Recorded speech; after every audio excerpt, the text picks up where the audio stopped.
Alors, bonsoir, j'espère que vous allez bien. Euh, je comprends qu'une partie de la tribu est en vacances, en Suisse ou je ne sais où là-bas, dans les îles, à la plage en tout cas. Donc nous avons des nouveaux venus visuels et totalement entre Bruno et Tata Marie-Claire. Donc on est très, très, très, très content de te voir. Voilà, Moi aussi.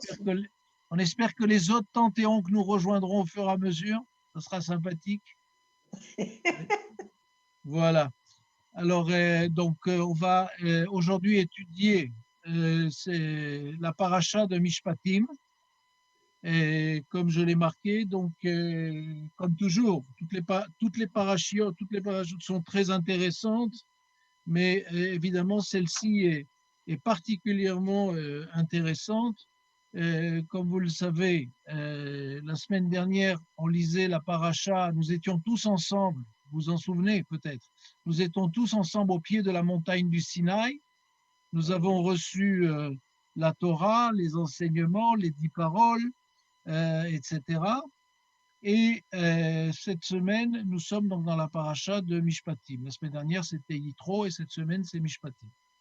Et ce qui est intéressant dans cette paracha, c'est que toujours, si je regarde le livre dont je vous ai parlé, qui est donc le livre des commandements, on a dans la paracha de Mishpatim 52 commandements, 52 mitzvot, sur un total de 613. Donc vous imaginez ce que ça représente quantitativement parlant. Et si vous avez eu le temps un petit peu de la lire, vous avez vu que cette paracha qui commence par Vehele Amishpatim, et voici les décrets, voici les ordonnances, eh bien, s'intéresse à la question de si la semaine dernière, nous étions dans une paracha où nous étions dans une relation directe, d'après notre tradition, avec le bon Dieu, vous imaginez que nous tous, réunis au Sinaï, nous avons eu un dialogue direct avec Dieu, et c'était d'ailleurs tellement difficile que nous avons demandé à Moshe de dire à Dieu arrête de parler, dis-lui d'arrêter de parler, parle-nous toi, parce que c'est trop difficile, on n'arrive pas à nous entendre, c'est trop puissant, c'est trop violent, et donc on a préféré passer par l'intermédiaire qui s'appelait Moshe. Et donc cette paracha, alors ceux qui ont le texte, tant mieux, ceux qui l'ont pas, hein, vous connaissez maintenant, toc, voilà. Normalement, vous avez sous les yeux s'affiche la paracha de Mishpatim. Euh, vous le voyez? Oui, Oui, ok. oui. Très bien. Et donc, on va chercher dans cette paracha, voilà, tout à fait le début. Alors, un instant, j'ai beaucoup de livres aujourd'hui, donc il faut que je les déplace.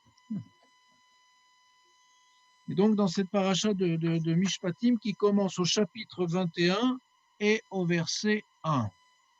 Voilà. D'accord? Alors, donc, vous voyez l'hébreu d'un côté et en français de l'autre. Vehele amishpatim asher tassim lifnehem. Et voici les statuts et voici les lois que tu, asher tassim, que tu mettras lifnehem devant eux. D'accord? Donc, c'est Dieu qui s'adresse à, à Moshe et qui lui dit, voilà ce que tu vas dire aux enfants d'Israël. Et là, il y a quelque chose qui est intéressant sur le plan déjà au niveau des mots et des lettres, c'est que quand on dit VLE, alors Valérie n'est pas là aujourd'hui, mais on va quand même faire un petit peu d'hébreu. Quand on dit VLE, ce V qui est devant, et voici, le et en français est en trop. Il aurait suffi de dire voici les statuts, et les amishpatim. Pourquoi on a besoin de dire et voici les statuts? Qu'est-ce que ce et rajoute d'après vous? Moi, je pense que c'est la continuité de la paracha précédente. Bien fait. Quelqu'un a une autre idée?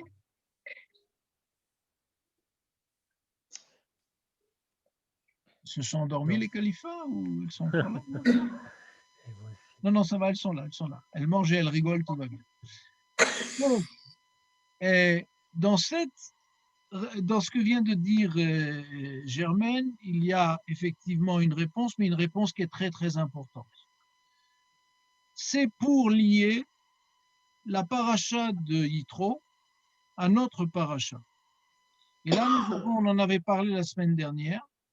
Si la paracha de Yitro, c'est la réception par le peuple d'Israël, des Bnei Israël, des enfants d'Israël, la réception des lois de la Torah, etc., etc., la paracha dont nous allons parler aujourd'hui s'intéresse aux relations des hommes et des femmes entre eux sur cette terre. C'est-à-dire qu'on est d'un côté, si vous voulez, dans la paracha de Yitro, on est dans la verticalité, facile de se rappeler puisqu'on a cette montagne qui est le Sinaï, que je monte, donc il y a quelque chose où je monte et je descends, et Moshe va monter et descendre plusieurs fois, et cette montagne d'ailleurs, d'après la tradition, entre maintenant et Kippour, il est monté 4 fois. D'accord? Pourquoi? Parce qu'il est monté, il est redescendu, il a cassé les tables parce qu'il y avait eu le vaudeur, il est remonté pour prendre des conseils, il est remonté encore une fois pour récupérer les autres tables, etc.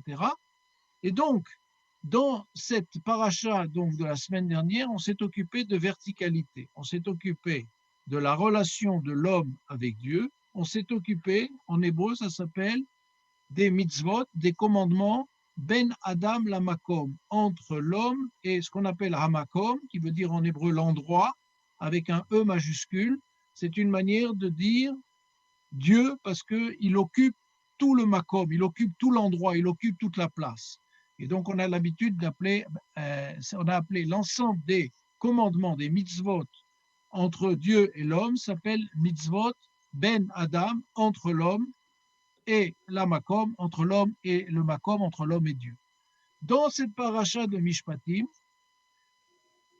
on va s'occuper encore une fois des relations entre nous. Regardez le verset 2. Kitikne eved ivri, si tu achètes un esclave hébreu, il restera esclave et à la 7e année, il sera remis en liberté sans rançon. Vous imaginez? On a reçu la Torah. On était dans le moment le plus high, diraient les jeunes. Un truc où Rohim et Takolot, on voyait des voix, il y avait des lumières et des sons et le son du chauffard et tout ce bins.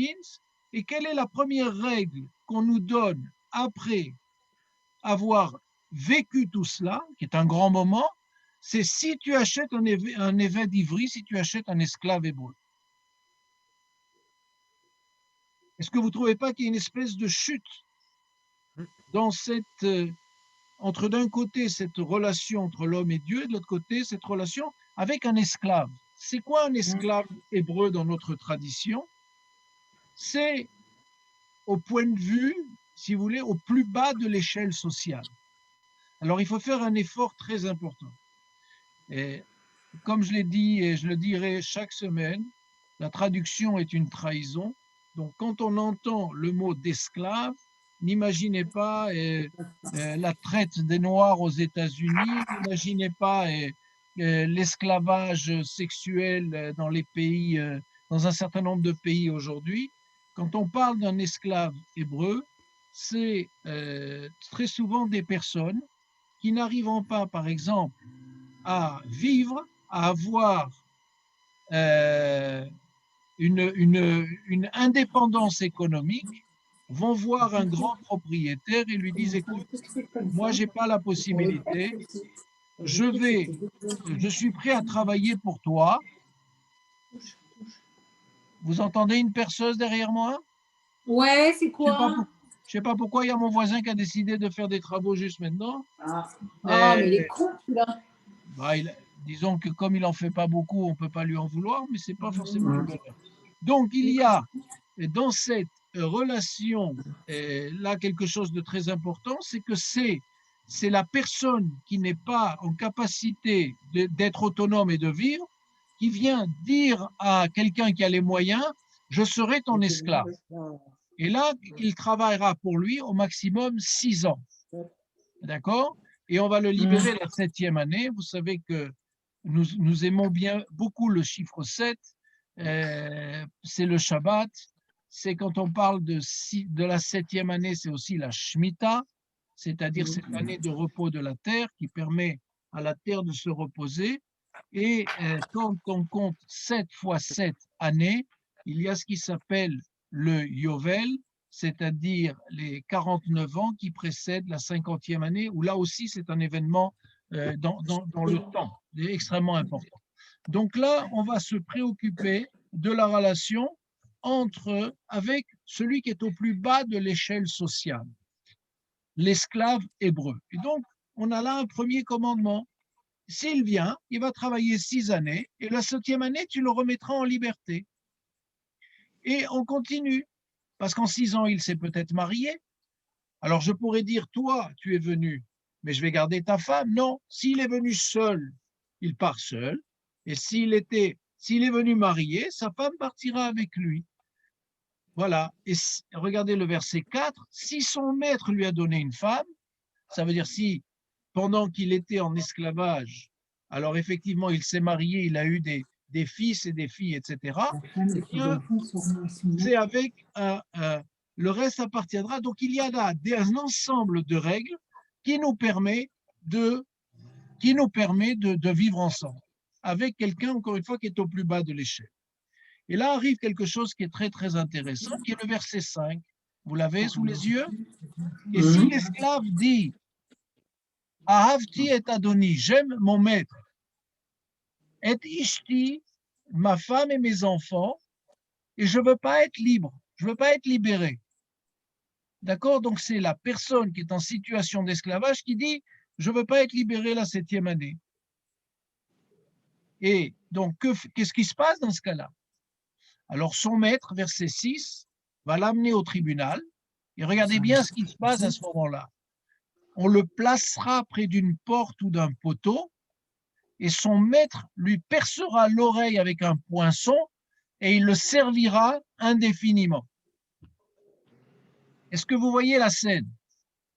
Un esclave hébreu, un serviteur hébreu, Eved, c'est aussi serviteur en hébreu, un serviteur hébreu qui a travaillé pour son maître ne veut pas être libéré pour différentes raisons, et donc son maître l'amène au tribunal. C'est le tribunal qui juge de ces questions-là, et il va l'amener, donc le tribunal le met devant la porte ou à côté d'un poteau, c'est-à-dire en fait c'est l'encadrement de la porte, et il va lui percer l'oreille avec un poinçon, et il le servira indéfiniment. Est-ce que quelqu'un peut m'expliquer ce truc que je ne comprends absolument pas? Qui est-ce qui se risque?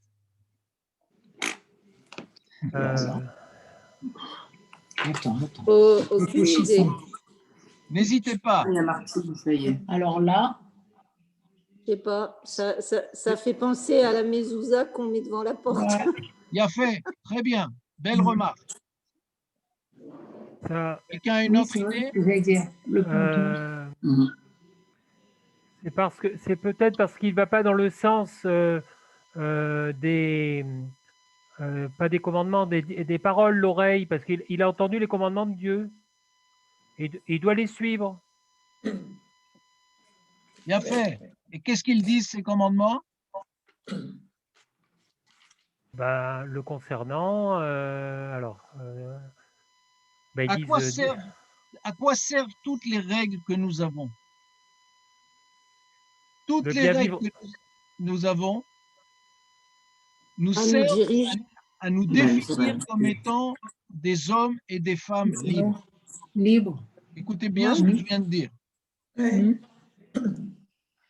Toutes les règles, toutes les mitzvot, tous ces commandements, tous ces détails, et pourquoi je dois manger kasher et machin, etc., c'est pour nous définir comme des hommes libres. Et là, il y a quelque chose qui est très violent par rapport à la philosophie française, c'est que la liberté, c'est pas je fais ce que je veux quand je le veux. La liberté, c'est en fait la capacité que j'ai de réaliser ou pas ces commandements. Et je sais que ces commandements, et on va le revoir tout à l'heure, retenez bien cela, ces commandements me donnent la possibilité de donner un sens à ma vie. Et c'est pour ça qu'il faut un ensemble de règles qui apparaissent comme un carcan quand on le voit de l'extérieur ou quand on n'a pas l'habitude. Et plus on rentre à l'intérieur et plus on comprend que cette structure va me donner la capacité d'être un homme ou une femme libre. Alors pourquoi le tribunal lui perce l'oreille? D'abord, c'est pour ça que je parle de personnes, hein, je ne connais pas vos situations diverses et variées, mais c'est pour ça, je ne parle pas là des femmes, parce que ça c'est quelque chose qui est lié à la beauté, mais c'est pour ça que le judaïsme a beaucoup de problèmes avec les hommes qui portent des boucles d'oreilles. Qui portent des boucles d'oreilles. Pour nous, un homme qui porte une boucle d'oreille, c'est quelqu'un qui fait cet acte-là dont on parle là, c'est-à-dire qu'il dit « Excusez-moi, je ne veux pas être libre », ou « Je ressemble à une vache » qui, comme vous le savez, on leur met des anneaux pour les reconnaître entre les différents troupeaux. On n'aime pas tellement cela pour cette raison-là. Encore une fois, il faut le prendre dans le contexte de l'époque, mais c'est pour ça que vous verrez rarement un rabbin avec une boucle d'oreille, ou alors c'est qu'il l'avait avant de devenir rabbin, mais il a dû l'enlever entre-temps, il doit avoir gardé au moins le trou. Mais la raison, elle est aussi très intéressante, comme ça a été dit, entendue par Bruno et par Martine. La paracha de la semaine dernière, on a entendu la Torah. Cette Torah qui nous donne et qui nous dit qui est le seul maître au monde. Cette Torah, elle nous dit qui est le seul maître au monde. Elle nous donne précisément, je suis l'Éternel, ton Dieu. Je ne peux être l'esclave que de Dieu. Je ne peux pas être l'esclave d'un humain sous prétexte que j'ai des problèmes. Alors là, je viens dire, je mets un maître intermédiaire entre moi et Dieu. C'est ça l'image. Et donc, cette oreille qui aurait dû comprendre et bien entendre ce qu'on lui dit, étant donné que ce n'est pas le cas, alors on lui dit, tu as péché par l'oreille. Donc par l'oreille, on va te faire remarquer. Pourquoi la porte? Vous vous rappelez quand on était en Égypte, comment on a été sauvé de l'Égypte? Ouais, le sang sur les linteaux. Le sang de l'agneau qui était, je rappelle, l'un des dieux d'Égypte que l'on a mis sur les portes pour bien identifier que c'était des maisons juives. Et effectivement, c'est aussi sur les portes que l'on met la mezouza qui est le signe d'alliance entre l'homme et Dieu pour dire, vous voyez cette maison? C'est une maison où on reconnaît, parce que les textes qu'il y a dans la mezouza, c'est par exemple le schéma Israël qu'on va définir comme étant le credo juif. Et donc, voilà l'ensemble de ce que dit cette petite cérémonie. On n'a qu'un seul maître, il n'y a pas de maître intermédiaire. Ce maître-là nous a donné des ordres et des règles et on ne les a pas entendues. Donc l'oreille est poinçonnée. Et où elle est poinçonnée? À côté d'une porte qui est aussi la porte de la liberté. La porte, c'est par laquelle on rentre et on sort. C'est la porte de la liberté. Et c'est tout ça qui est qui dans le cadre de cette cérémonie, eh bien, il est question de tout cela. Voilà, et par exemple, vous imaginez, il y a 52 mitzvot comme cela dans cette paracha. Donc, il nous faudrait beaucoup de temps. Maintenant, on attaque le hard, on attaque là le dur. Parce que si je prends le verset 7, on va avoir du mal à comprendre. Si un homme vend sa fille comme esclave, comment est-ce possible? Si un homme vend sa fille comme serviteur, comme esclave, elle ne quittera pas son maître à la façon des esclaves. C'est-à-dire qu'elle n'a pas le droit de sortir comme ça.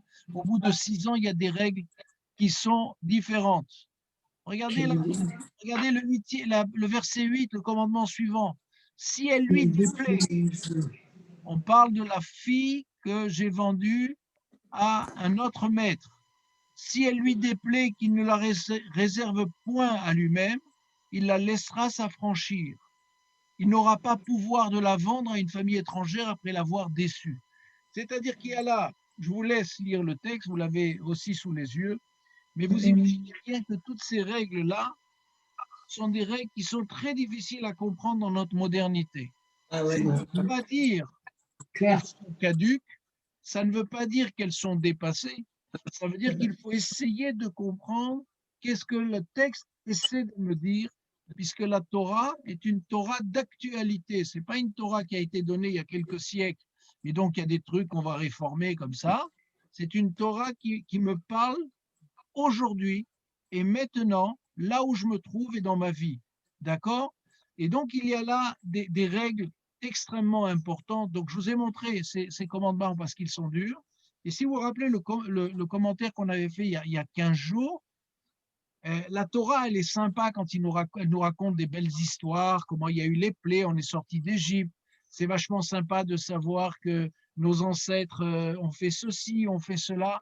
Mais la Torah, c'est aussi, pas uniquement, mais aussi des commandements qui sont parfois très difficiles à comprendre, qui sont très difficiles à admettre et qui sont très difficiles à réaliser. Mais on ne peut pas dire, moi j'aime bien l'histoire d'Abraham, Yitzhak et Jacob, donc je vais garder. Mais par contre, ton commandement sur les filles à vendre comme esclaves, ça ne m'intéresse pas. C'est pas comme ça que ça fonctionne. Et ça continue. Regardez le verset 9. S'il a fiance à son fils, il procédera à son égard selon la règle des filles. S'il lui en adjoint une autre, il ne devra point la frustrer de sa nourriture. Ça veut dire que je dois lui donner aussi tout ce à qu'elle a droit, la nourriture, l'habillement et le droit ce qui s'appelle le droit conjugal. Donc, il y a là tout un ensemble de règles. Et encore une fois, il y en a beaucoup dans cette paracha qui nous intéressent. Faisons un petit saut au verset 12. Celui qui frappe un homme et le fait mourir sera puni de mort. Ça paraît dur, ça paraît violent, ça paraît normal, ça vous paraît logique? C'est un peu violent quand même. Il l'a frappé, il l'a pas tué. C'est la loi du talion un peu. La loi du talion, on va y venir, c'est exactement dans cette paracha. Ben ouais. Ben oui, c'est ça. Ouais. Ben non, tu lui as arraché un œil, je t'arrache un œil. Et ben c'est ça. Carrément, ben oui, là tu frappes, alors tu le tues. Parce que tu as frappé un homme, tu le tues. Un homme, non, mais celui qui frappe un homme et le fait mourir, il n'est pas. Ah oui, Mot yumat, il sera condamné à mort. Le texte en hébreu, c'est mot yumat, mort, il sera mis à mort. Oui. D'accord. Et celui qui n'a pas fondu d'embuscade, c'est dur. Il n'y a pas de jugement. Oui, mais en fait, c'était le cas en France pendant très longtemps. Quand on dit celui qui frappe, c'est un acte volontaire, c'est pas accidentel. Donc celui qui donne la mort, alors que Dieu, dans les 10 paroles, tu ne tueras point, ben celui qui frappe et qui amène à la mort sera puni de mort aussi. Voilà. Enfin, moi, je trouve qu'il y a une logique. Après, on peut être contre la peine de mort, hein, mais il y a une logique. Ouais, moi aussi, c'est logique dans le texte. Ouais. Enfin, disons, dans l'esprit, là, c'est logique, ouais. Mais il y a peut-être des circonstances atténuantes. Donc l'homme peut enlever la vie à quelqu'un, alors que c'est quelque chose de divin. Ben non, parce que toi, tu as enlevé la vie à quelqu'un, donc voilà. En fait, c'est ce que je dis, c'est paradoxal. C'est à la même échelle de réponse, si tu veux. Il y a une espèce de justice dans la réponse, voilà. Oui. Un peu ça. Alors, ce qui est intéressant, c'est que vous voyez, c'est une mitzvah, c'est un commandement, hein, qui est composé de quelques mots, fait l'objet de dizaines et de dizaines de pages dans le Talmud. Ça ne m'étonne pas. D'accord? Donc, la première règle, si je prends cette phrase-là telle qu'elle est là, je ne peux pas la comprendre. C'est pour ça que j'ai besoin de la loi orale, donc du Talmud, de la Mishnah, de la Gemara, qui va m'éclairer un petit peu. Et il y a 3 traités du Talmud, Sanhedrin, Baba Metzia, etc., qui se préoccupent que des règles de justice entre les hommes. Parce que c'est le plus important. Comment je vis avec ma famille, comment je vis avec mon voisin, comment je vis avec mon lointain, avec l'autre, il faut des règles, sinon ce n'est pas possible. Pour vous donner un exemple, ça a été dit, je crois, par Nicole. On parle là de quelqu'un qui frappe volontairement. Quelqu'un qui frappe volontairement et qui tue. Je peux frapper quelqu'un. C'est celui qui frappe un homme, parce qu'on peut frapper un homme sans que forcément il meure. Oui, bah oui. Oui, donc c'est celui qui frappe dans l'intention de tuer. De tuer. Et s'il y a 2 témoins qui racontent la scène, qui disent exactement les deux la même chose, si la personne a été prévenue avant, attention, si tu vas voir un tel avec ce bâton ou cette épée, tu risques de le tuer. S'il n'y a pas 253 000 conditions, alors il n'y a pas cela. Et il faut bien comprendre que, évidemment, ça passe par un tribunal de justice et que, en particulier, quand un tribunal émet une peine de mort, certains disent en 7 ans, d'autres disent en 70 ans, on considère qu'on appelle ce tribunal un tribunal assassin. Ça, c'est ce que nous dit le Talmud. Donc, d'un côté, on a cette règle, cette simple phrase, avec des développements incroyables. Et d'un autre côté, on a des tas de commentaires pour nous expliquer qu'est-ce que ça veut dire exactement. Maintenant, on va se promener un petit peu dans les mitzvot parce qu'il y en a quand même quelques jolis. Si j'arrive à voilà. Il y a quelque chose qui est très important. Regardez. Jean-Charles, excuse-moi, j'ai juste une question parce que je n'étais pas là au début. Oui, vas-y. Mishpatim, la traduction, c'est quoi? Alors, ordonnance. Loi. Ordonnance, décret, ordonnance. Loi. Il y a plusieurs mots pour décrire différents types de lois ou de commandements. Il y a le mot de mishpatim, ce sont des lois que l'on peut expliquer. Ce sont des règles, des décrets, des ordonnances que l'on peut comprendre et expliquer. Il y a un autre mot qui s'appelle chok, au pluriel chukim. Chukim. Et là, le chok, en général, ce sont des lois qu'on ne comprend pas. Ce sont des lois qu'on a du mal à saisir. Ce sont des règles. Une question simple. Pourquoi on mange kasher? Pourquoi on les a? Voilà. Ah bah oui. Manger kasher, c'est un chok. Bah oui. Est-ce que l'un d'entre vous peut me dire pourquoi on mange kasher? Non. On suit, mais on ne sait pas pourquoi. Allons-y, personne, un petit essai, simple. Mais pourquoi on mange kasher? Mais il y avait certains interdits parce qu'on s'est rendu compte que certains animaux véhiculaient des maladies, par exemple. Ok. Donc on ne mange pas l'animal chinois là-bas parce qu'il transporte le virus du corona. Est-ce que c'est ça? Regardez, je vais vous dire un truc très simple. C'est des trucs de nos textes. Mais c'est dire aujourd'hui, les choses sont des fois tellement quand ça paraît trop simple, on a du mal à le dire. Vous savez pourquoi on mange kasher? Parce que Dieu nous l'a ordonné. C'est ça. Oui. Ah bah ouais, mais c'est con alors.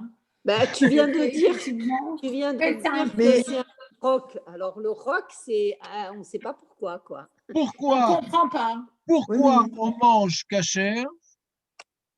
Parce que Dieu nous l'a ordonné. Alors après, il y a eu des tas de règles. Il y a ce qu'a dit Bruno. Il y a des gens qui disent, il y a des études qui ont été faites et on sait que le porc, ceci, le porc, cela. Il y a des milliards de Chinois et d'Indiens et de machins qui mangent, de Chinois surtout, qui mangent du porc. Et à ma connaissance, ils se développent tous les jours. Donc, qu'est-ce que c'est que cette question? Oui. Jean-Charles, excuse-moi, mais il y a bien une paracha où Dieu énonce ce qu'on peut manger et ce qu'on ne peut pas manger. C'est d'accord, mais pourquoi parce qu'il, encore une fois, la première règle de base de pourquoi on mange kasher, c'est parce qu'on nous l'a ordonné. Sur quoi est basée toute la cacheroute? toute la cache-route, les viandes, machin, il y a marqué un verset qui dit « Tu ne mangeras pas l'agneau dans le lait de sa mère ». Sa C'est mère, ça, exactement. dans les 5 livres de la Torah, voilà dans la Mishpatim. référence à la cache-route. Et Jean-Charles, et alors, ce que tu expliquais la dernière fois, fais et tu comprendras, là, il n'y a rien à comprendre. Bah, c'est ça, il faut que tu le fasses. Voilà. J'aurais dû, idiot, quoi, j'aurais pour dû te faire. payer plus cher parce qu'on y vient dans quelques minutes. Ah bon, Donc, pardon. merci, Ben oui, merci de ta question. Mais Faut être serviteur docile. ce qui est intéressant, c'est que, une autre question. Pourquoi, mesdames, vous allumez 2 bougies le vendredi soir? Qu'on nous l'a dit. Parce que Dieu nous l'a dit. Qu'on nous l'a dit. Nous l'a ordonné. Bah, Parce c'est une qu'elles tradition. ont eu un prix sur les bougies. C'est une bonne réponse. Pourquoi on allume, Les soldes. pourquoi on allume des bougies le Shabbat, le vendredi soir? Mais c'est Mais je vais vous la faire- fiancée. Vous allez faire Parce que Dieu nous l'a ordonné pour la présence. vous allez faire une découverte extraordinaire. Ah, On allume on sait pas. des bougies Ah. pour avoir de la lumière. Ouais. Ah là là. Alors qu'on ne peut pas les utiliser. Non, Exactement. Ah oui, on peut pas les comprends avec déplacer. Hanouka, il n'y a aucun problème. Non. Ouais. Imaginez En fait, qu'on n'a c'est pas pour toujours ça. eu l'électricité. Imaginez qu'on est dans une certaine époque. Imaginez que M. Zerbib part à la synagogue faire la tfila. Il rentre chez lui. Il veut manger tranquillement. Et c'est la nuit noire. Il ne voit pas son assiette. Il se prend les pieds dans le tapis. Donc, il n'y a pas d'obligation d'aller. Et il devient nerveux. Et c'est terminé le Shabbat. Et je ne sais pas ce qui se passe. Le premier niveau, et ce n'est pas moi qui le dis, c'est nos textes. La raison pour laquelle on allume des bougies, la première raison, c'est pour avoir de l'éclairage. Après, je rajoute des étages à la fusée, et c'est très important.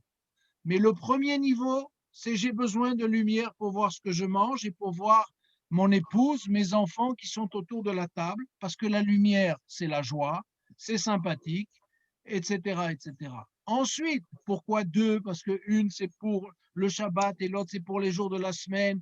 Pourquoi 2? Parce que c'est la dualité. Pourquoi, etc. Je peux en rajouter plein. Mais le premier niveau, c'est cela. Et il y a une logique très simple, il faut commencer par cela. Avant de parler de toutes les histoires et de tout le machin, il faut commencer. Donc, pourquoi je mange kasher? Je reviens là-dessus. 1, parce qu'on me l'a ordonné. Et 2, c'est vrai qu'il y a ces règles où on nous dit tu pourras manger ça et pas le yanchouf. On n'a pas le droit de manger, la belette et on n'a pas le droit de manger, comment ça s'appelle la bestiole qui nous a rendu malades là, pas le congolin. Non, pas le congolin, il y en a un autre. Pangolin. Voilà. Le pangolin. Non, je parle à l'oiseau de nuit, là. C'est ça. La chauve-souris. Merci, voilà. Donc, tout ça, on n'a pas le droit. Il y a des choses qu'on peut manger, il y a des choses qu'on ne peut pas manger. Et dans les choses qu'on peut manger, je ne peux pas les manger n'importe comment. Il faut qu'il y ait quelque chose qui est aujourd'hui très discuté en Europe, et j'espère qu'il n'y aura pas de problème en France dans les prochaines années. Je dois faire la shrita, c'est-à-dire que je dois avoir un abattage rituel. Je ne peux pas manger de n'importe quelle bête, n'importe comment. Si la bête a été malade, si elle n'a pas été vérifiée, si la bête n'est pas abattue par quelqu'un qui sait comment faire, il y a des couteaux qui sont aiguisés, tout ça, ce n'est pas possible. Ça, c'est toutes les règles qui me permettent. Pourquoi? Parce que l'homme est ce qu'il mange. Et donc, je ne mange pas n'importe quoi pour ne pas être n'importe quoi. Mais encore une fois, les non-juifs mangent de tout et ils ne sont pas malades. Donc, on ne va pas nous raconter des histoires. C'est que tout simplement, il y a une élévation spirituelle sur notre table. Depuis la destruction du temple, notre table est considérée comme étant Migdash Me'at, c'est-à-dire un petit temple. Donc, je fais attention à ce que je mets sur ma table. Je fais attention à la manière dont je mange. Et je ne me précipite pas à table, même si j'ai très faim. Je vais me laver les mains. Je remercie Dieu, je m'essuie les mains. Et ensuite, je remercie d'avoir eu du pain, qui est la nourriture de base dans nos civilisations. Si nous avions été chinois, on aurait fait sur du riz, etc., etc.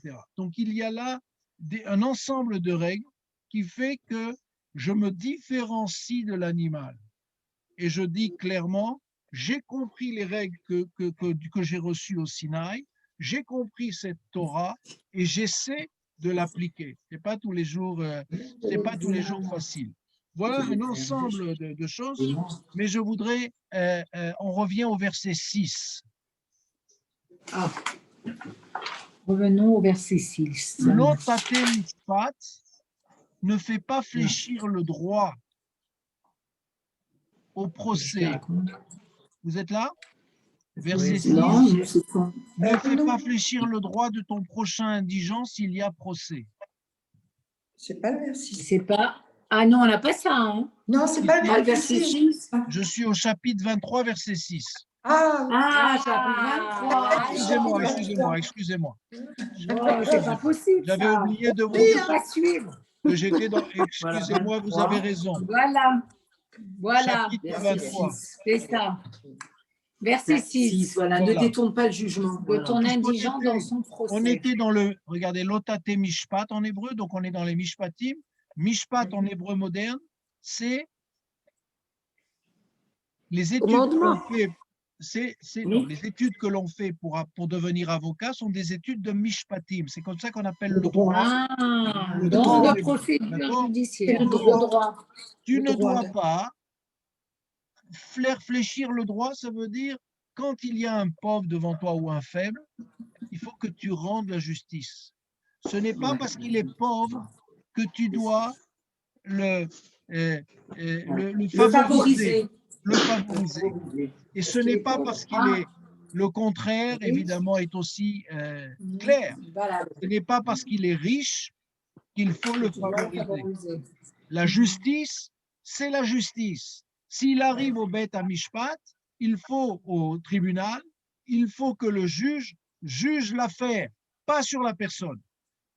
Après, on verra les circonstances atténuantes. Après, on verra toutes ces questions-là.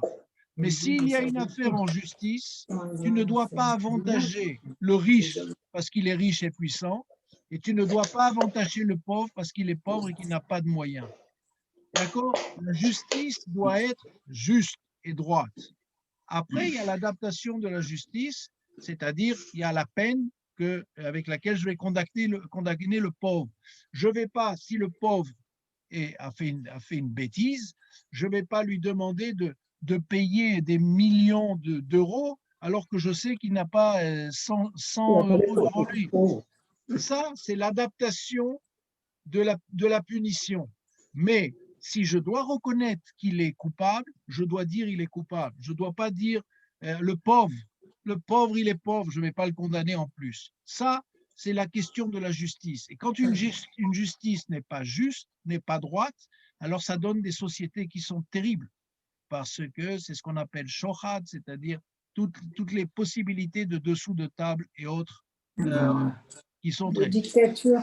D'accord? Donc là, je suis venu là dans ce verset parce qu'on retrouve le mot de mishpat, mishpatim, pour expliquer la notion de justice. Maintenant, regardez, je viens un petit peu en arrière. On s'amuse. Prenez le verset 5. Verset 5. Chapitre 23. Chapitre 23. On est remonté d'un verset. D'accord. Et tu vois l'âne. Oui. Tu vois l'âne de ton île. Si tu vois qui tirait Hamor Sonecha, si tu vois l'arbre Sonecha de celui que tu haïs, vraiment l'aider à décharger avec lui. Si tu vois l'âne de ton ennemi qui tombe parce qu'il a une charge trop importante, tu n'as pas le droit de l'abandonner. Au contraire, c'est ton ennemi, je rappelle. Tu dois aller l'aider à décharger la bête. C'est un commandement. Ton ennemi. Donc ton ami, ça me paraît évident. Ta famille, c'est évident. Vous imaginez, même si j'ai un problème avec mon voisin. Maintenant, dans la modernité, ça veut dire quoi? Ça veut dire j'ai un problème avec mon voisin parce que voilà, il fait des travaux tard le soir et que ça me casse la tête. Et puis demain matin, je ne lui souhaite pas, mais je vais voir qu'il n'arrive pas à faire démarrer sa voiture parce qu'il n'a pas de batterie. Et on s'est déjà engueulé il y a une semaine à cause des travaux qu'il a fait. Eh bien, je vais aller voir mon voisin et je lui dire, j'ai des câbles, tu veux que je t'aide? C'est ça que ça veut dire, je dois aider parce que son âne est tombé sous la charge. Ça veut dire que je dois aller l'aider. C'est cela qu'on me demande pour que… Et là, vous imaginez la réaction chez le voisin? La réaction chez le voisin, c'est de dire, tiens, on s'était engueulé, on a eu un problème de voisinage, et là, j'ai eu un problème, il est venu m'aider. La prochaine fois, quand il me demandera de ne pas faire de travaux le soir, je l'écouterai. On essaye de créer une société plus juste, beaucoup plus sympathique, beaucoup plus fraternelle. Et ça, c'est quelque chose qui est très important. Regardez, on remonte encore d'un étage, le 4e verset. Si tu trouves le bœuf ou l'âne de ton ennemi égaré, aie soin de lui ramener. C'est toujours l'ennemi. Et je vois que son chien est sorti de la maison. Et il tient beaucoup à son chien. Donc, je vais lui rapporter son petit toutou et je vais dire, tiens, regarde, j'ai vu qu'il sortait de ton jardin parce que tu as laissé la porte ouverte, je te ramène ton chien. C'est beau la société, hein? Très bien. Regardez le verset 3. On revient sur ce que j'ai dit tout à l'heure, mais de manière différente. Ne sois point partial pour le pauvre dans son procès. Alors, on a peut-être des traductions différentes, mais moi, c'est la traduction que j'ai à l'écran. Mais encore une fois, ça veut dire ne favorise pas. Ou au contraire, ne le défavorise pas. S'il est en justice, il faut que tu… etc., etc. Maintenant, regardez le verset 2. Ne sois pas derrière la majorité. Ouais. Pour mal faire, le ping-pong sur les réseaux sociaux. Si toute une société dit en France, j'ai lu qu'il ne faut pas faire le vaccin parce que Bill Gates, il a mis dedans un produit qu'il va y avoir un problème. Si je lis, ce sont des imbéciles. Et même s'ils sont nombreux, alors je ne dois pas suivre la multitude pour mal faire. Le bien faire dans cette histoire de vaccin, c'est d'aller se faire vacciner. Enfin, s'il y a des vaccins, mais ça, c'est un autre débat. Ce que je veux dire par là, c'est que cet ensemble de règles que l'on voit là nous permettent de mieux vivre avec toute notre société. Et ça, c'est quelque chose qui est extrêmement, extrêmement important. Maintenant, puisque je me promène dans cette paracha, je voudrais qu'on aille au chapitre 21, cette fois-ci je l'ai dit, et on va aller au verset 22. Verset 22. Là, les flics. 23. 23. 23. On ne t'excuse pas. Hein. Ok. 21, 23. Tu donnes une vie pour une vie. La loi du talion. Ah, la loi du talion. Un œil pour un œil, une dent pour une dent. Vous avez dit qu'on y arriverait à un moment. Brûlure pour une brûlure. Ah ouais, d'accord. Une contusion pour une contusion. Mais si un malheur s'ensuit, enfin voilà ce qui se passe, c'est que grosso modo, il y a une bagarre entre deux hommes, il y a une femme enceinte qui passe par là, c'est ce que je vous raconte les 2 versets précédents, et elle prend un coup et il y a des répercussions.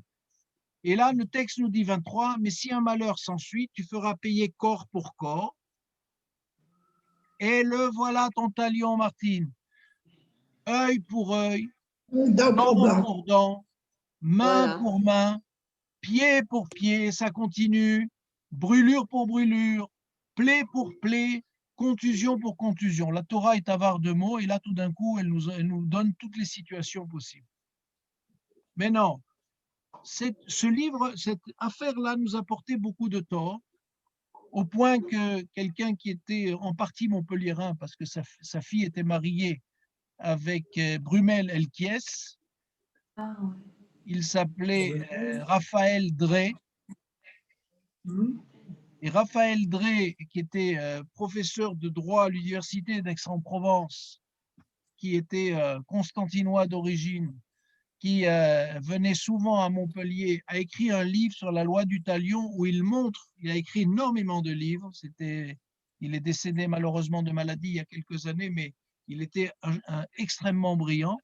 Et il a écrit un livre que sur la loi du talion et pour savoir tous les torts que ça nous a posés. Maintenant, regardez ce que dit Rachi sur cette loi du talion. Regardez le commentaire de Rachi en français. Un œil à la place d'un œil.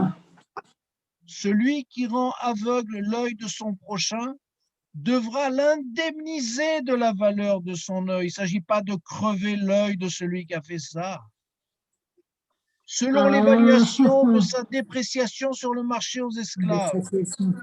Il en va ainsi de tous les cas, et sans que l'on ampute réellement de l'organe l'auteur du coup, comme enseigné par nos maîtres. Prenons un exemple.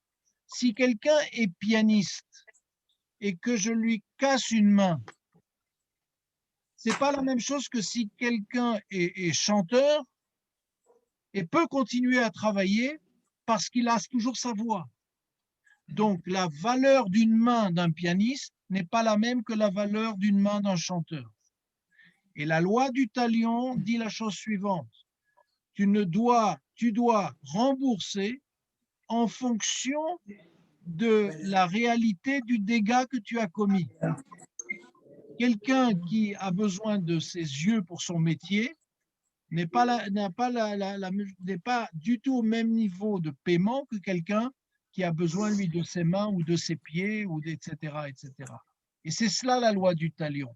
Quand on dit ein tachat ein en hébreu, ça veut dire un œil sous un œil ou un œil pour un œil. Notre texte, et c'est marqué dans la référence là, c'est le traité de Baba Kama à la page 84a, c'est la valeur. Mais encore une fois, la valeur, elle est relative. Il y a dans ce Zoom un certain nombre de gens qui ont des métiers différents, nous utilisons nos différents membres de manière différente.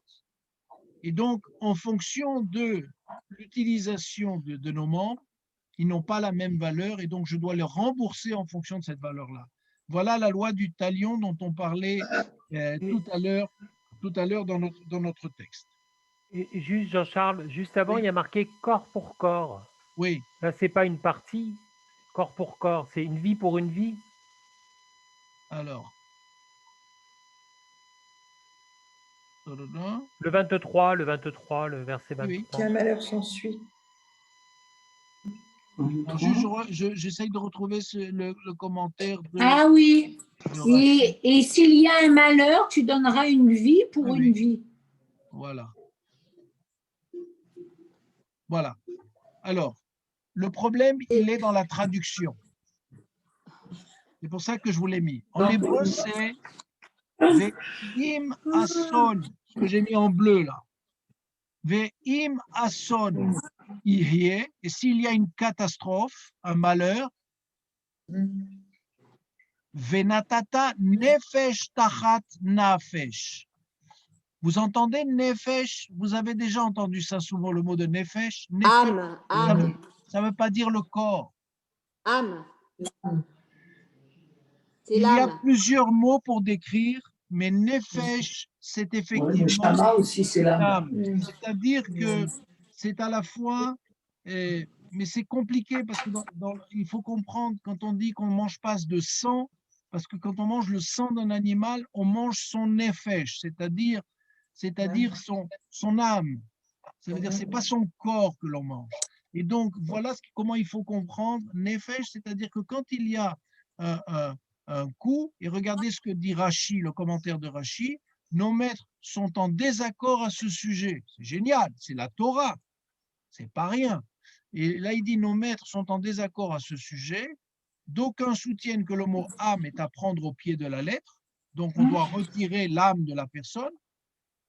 S'il a commis et qu'il y a eu un danger, etc., etc.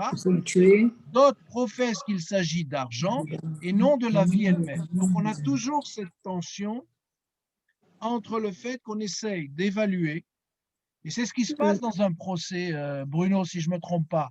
Une fois que la police a remis le coupable en justice, on essaye d'évaluer le préjudice causé, merci, et la valeur de ce préjudice, et c'est ce que reçoit en principe celui qui a subi ce préjudice. La victime. D'accord? Donc là, on a quelque chose qui est important. Alors, comme on a commencé un petit peu plus tard et que le temps va très très vite, je vous prie je vais sauter quelque chose et on va s'intéresser maintenant à ce dont parlait tout à l'heure Bruno. On va revenir un petit peu en arrière dans la paracha de Yitro et je vous demande d'aller au chapitre 19 et au verset 8. Verset 8. Oui, 19, 8. Voilà là. Tout le peuple répondit. Voilà.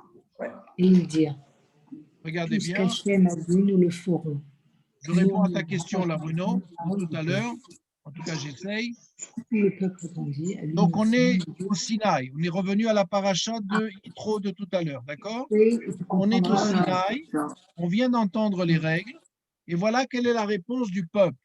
Vayahanu kol ha'am. Et le peuple a répondu. Tout le peuple a répondu. L'ensemble du peuple a répondu.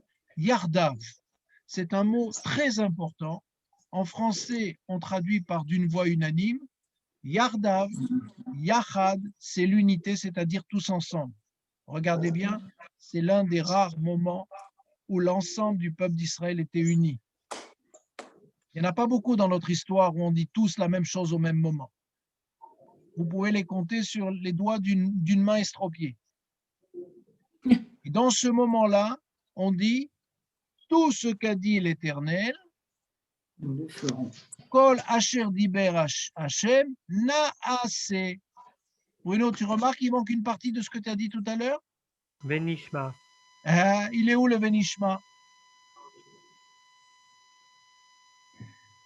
Au Sinaï, quand nous recevons la Torah, la première fois, nous disons Naase, ça veut dire nous ferons.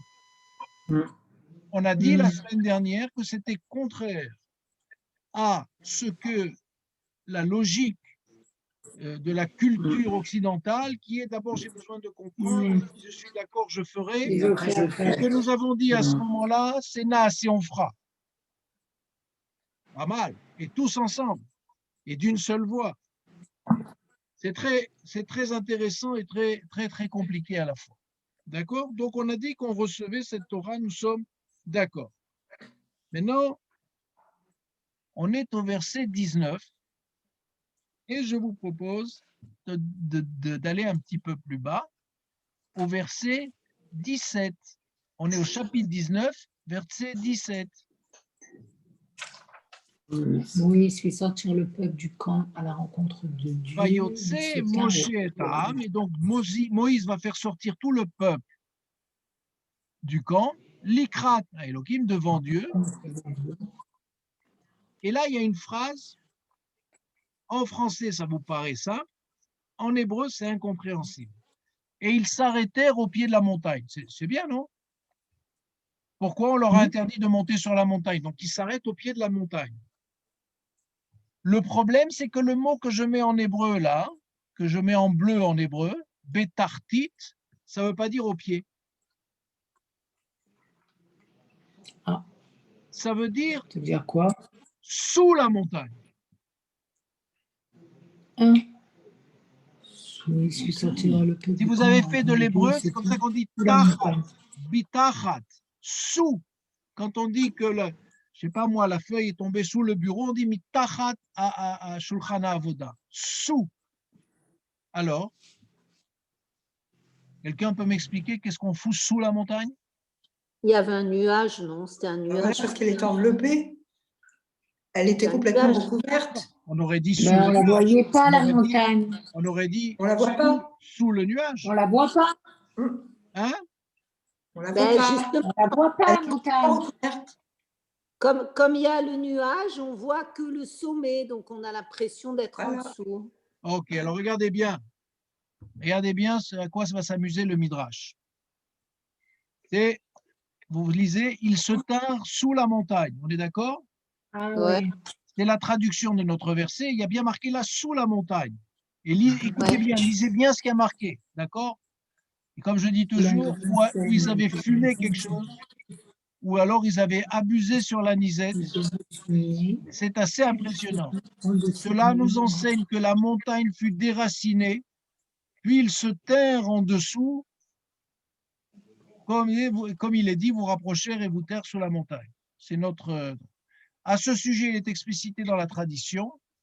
Bon, c'est toujours dans le Cantique des Cantiques, on va chercher un verset. Regardez ce que dit. Et Rabbi Rami, fils de Chami, expliqua aussi dans le même sens.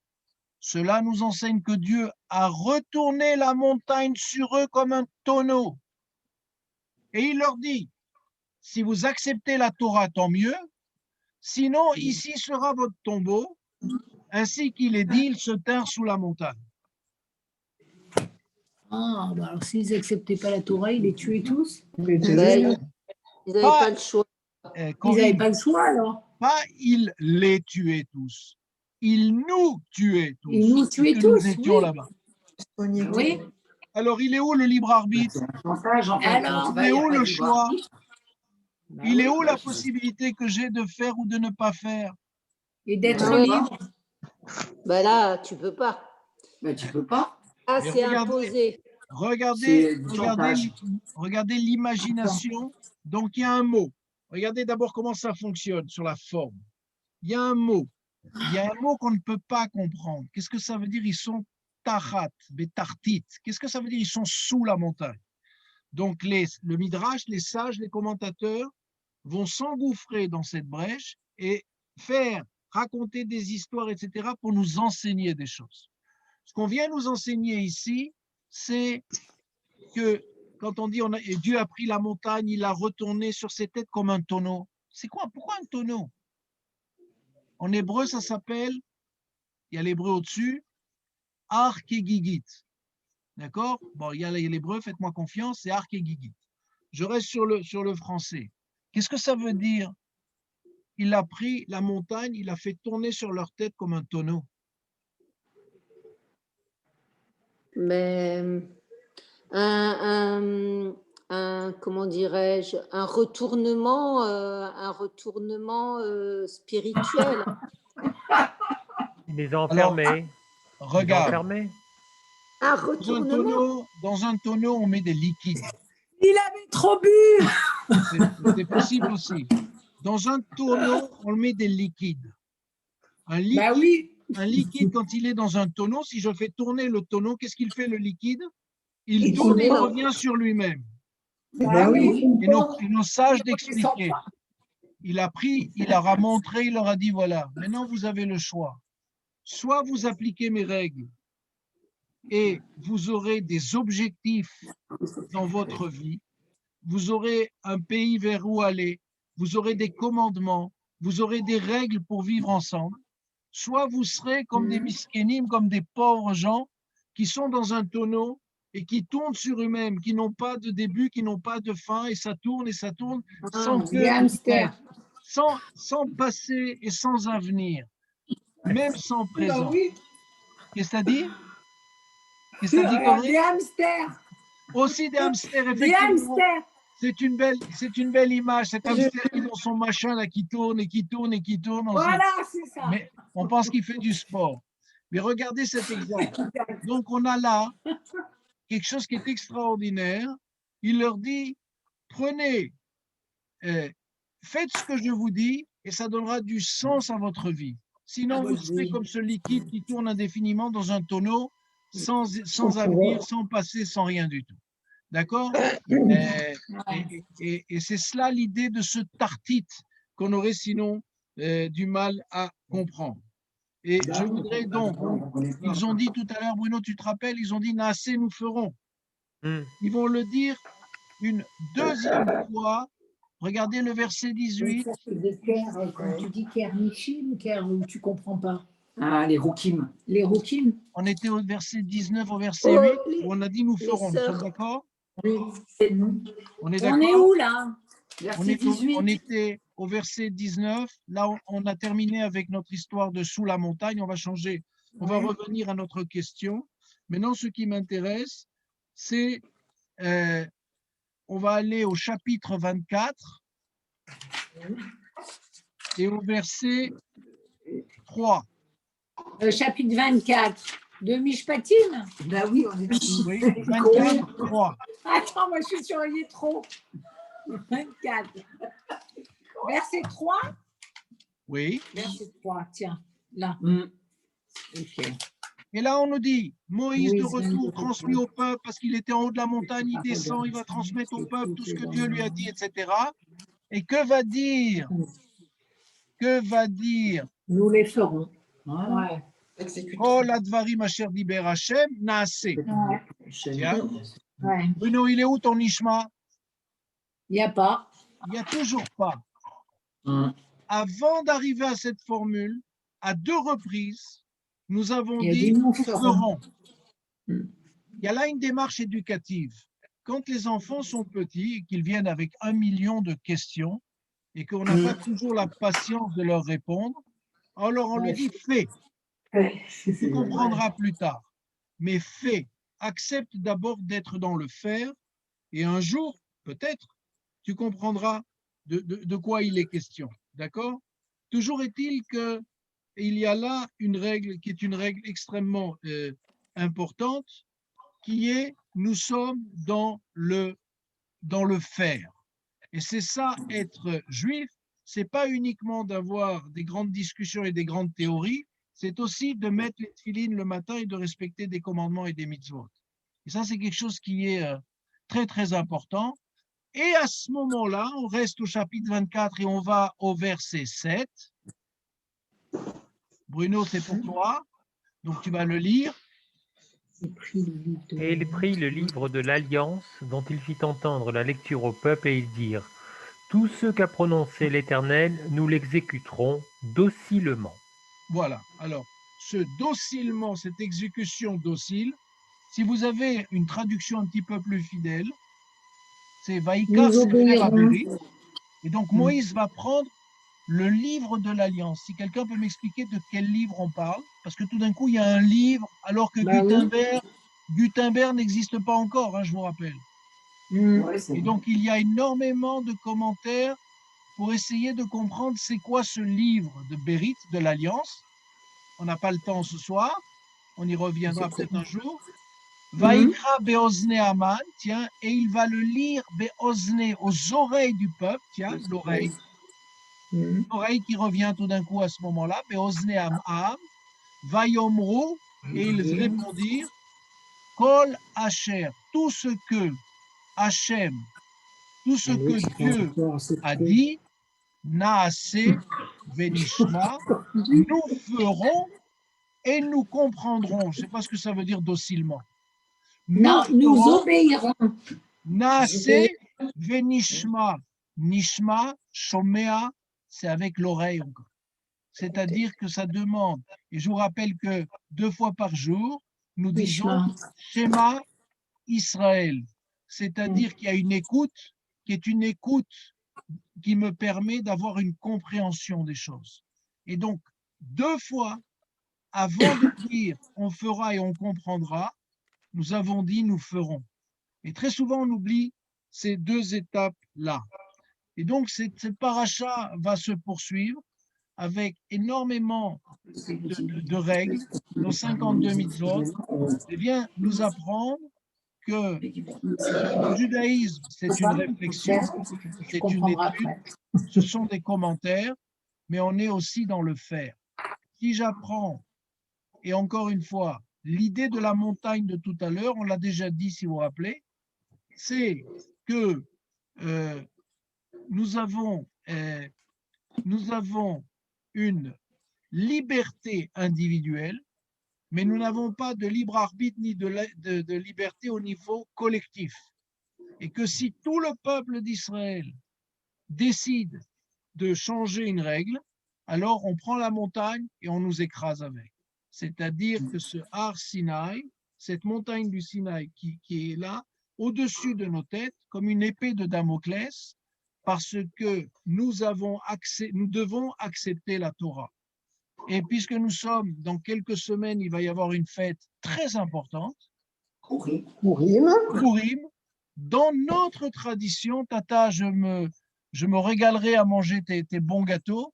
Avec plaisir. Toujours est-il que dans notre tradition, étant donné qu'au Sinaï, on aurait pris une montagne sur le coin de la figure si on avait dit la moindre remarque, dans notre tradition, quand vous lirez la Megillah, vous verrez qu'au moment où les Juifs vont se réunir à Suse, parce que Esther a demandé à tonton Mordechai, Mardoché, de réunir les Juifs, Knos et Ta'am, rassemble le peuple, et à ce moment-là, on dit Kiblou. Et dans notre tradition, c'est à Purim que nous avons accepté la Torah.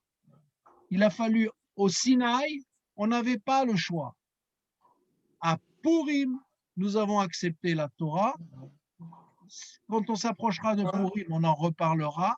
Mais voilà pourquoi, dans notre tradition, ce n'est pas une fête d'enfants Purim.